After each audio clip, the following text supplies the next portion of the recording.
Ég heiti Björn Jóhannsson hjá garða- og landslagshönnunarfyrirtækinu Urban Beat sem að sérhæfa sig í hönnun garða og við höfum nú tekið upp samstarf með steypustöðinni og erum að fara að pröfa nýja teikniforritið þeirra sem þeir eru með á heimasíðunni.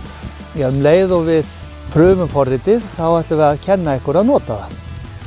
Og það fyrsta sem við þurfum að gera þegar við erum að fara að nota þetta fína forrit, það er að taka fallega mynd og það sem að mestu máli skiptir er að koma myndinni rétt inn í ramma. Því að flöturinn sem við ætlum að fara að hanna er yfirleitt flatur og það er erfitt að sjá hann í svona fjarvídar mynd. Þannig að við þurfum að passa að hann sé svolítið stórt hlutfall af myndinni og jafnvel að halda símanum hérna uppi til þess að fá meiri flöt inn á það sem við ætlum að teikna.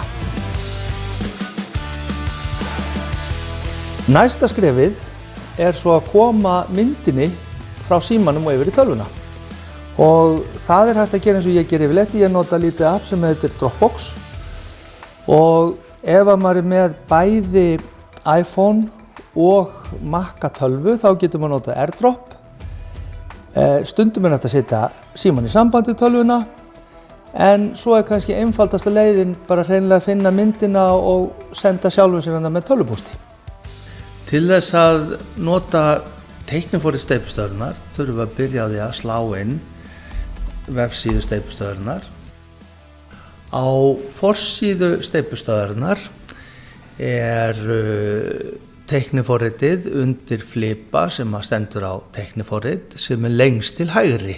Þar kemur smá kynning á forritinu og reitur sem stendur á smelltu hér til að hanna draumaheimilið þitt.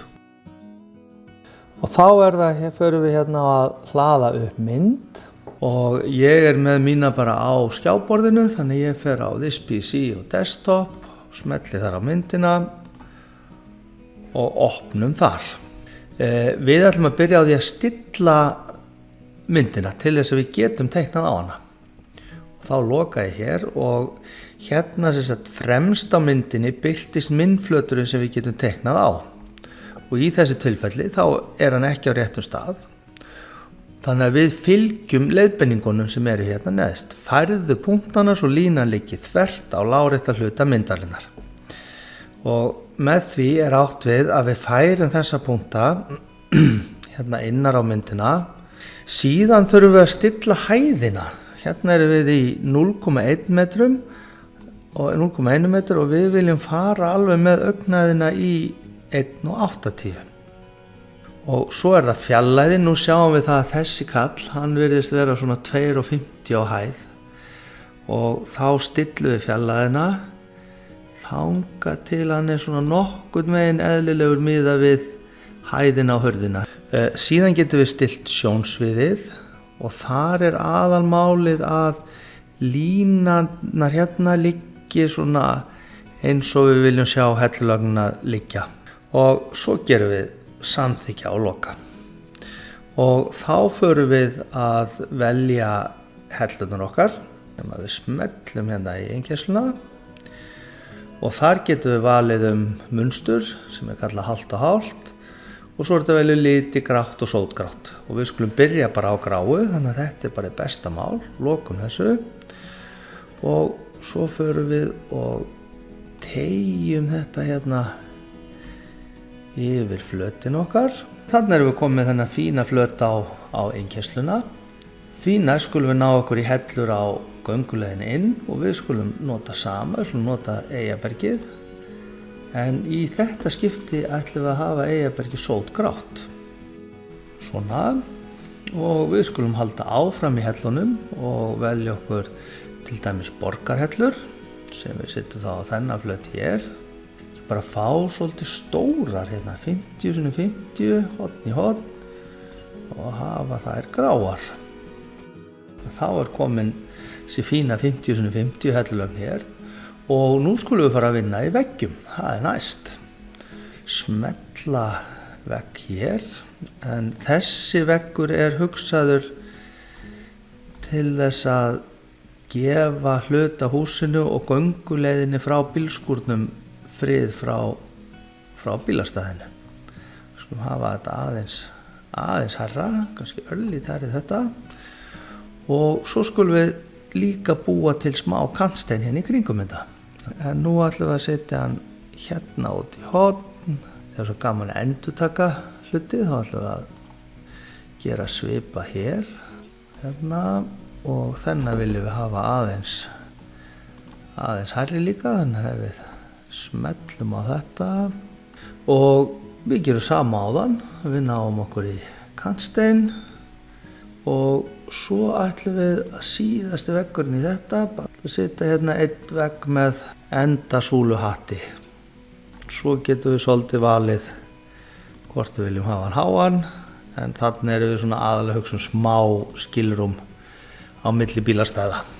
Næst skulum við fara frá hellum vegginu, við erum búin að setja veggina, nú ætlum við að fara inn á garðlausnir og við þurfum að passa að stilla stærðina af, snúa því þannig að snúi nú alveg. Svona, fínast ætlum við að skoða landslagshlutin okkar og þar koma tré og skrautmöl og við skulum ná okkur í sama hérna. Svo skulum við ná okkur í runna og hérna black elderberry gæti verið svo gljámispill. Aðeins að hækka þennan vegg og að lokum þá skulum við ná okkur í eitt birkitré hérna og síðan förum við og vistum þessa mynd. Hún vistast hérna. Nú erum við búin að teikna þessa fínu innkeyrslu og við getum haldið áfram með þetta verkfæri og leikið okkur með mynstur og liti. Við getum bætt inn nýjum veggjum, sett nýjan gróður, jafnvel sett eitthvað blómaker. En hvað svo? Það ekki víst að þetta dugi alveg til þess að verktakinn geti panta hellur og labba út í garð og klára dæmið. Og það sem þarf við þetta að gera að spurja hann, treystur þið til þess að klára þetta samkvæmt þessu eða þurfum við að útfæra þetta nánar. Og ef það þarf að útfæra það nánar þá hægt að leita til landslagshönnuðar eða landslagsarkitekts og við hjá Urban Beat erum í samstarfi við steypustöðina, tökum að okkur svo kallaða hugmyndaráðgjöf og hún fer þannig fram að þú kemur á skrifstofuna, við erum saman fyrir framan stóran skjá og teiknum allt upp í þrívídd. Þegar að því lokið þá útbúum við málsetta mynd og fullt af þrívíðum útlisteikningum sem að klárlega duga fyrir verktakann til þess að koma þessu í höfn. En hvað kostar svo framkvæmdin? Þetta eitthvað sem við viljum vita og leið og við vitum hvað þetta eru margir fermetrar, þá getum við gert okkur mynd. Og inn á vef steypustöðvarinnar, þar grein sem heitir hvað kostar innkeyrsla, þar sem farið yfir svona helstu framkvæmdaliði og hvað hver liður kostar. Þegar við höfum farið yfir þessa grein og tekið saman, þá getum við svona séð hvort að þetta sé á okkar færi og hvort að framkvæmdin muni kosta til dæmis 100 skall eða 10 milljónir. Þá höfum við lokið við að fara yfir helstu kosti þessa fína forrits hjá steypustöðinni. Ef þú eru einhverjar spurningar þá skaltu ekki hika við að hafa samband við sölumenn steypustöðvarinnar. Þakka þér kærlega fyrir og gangið þér vel með framhaldið.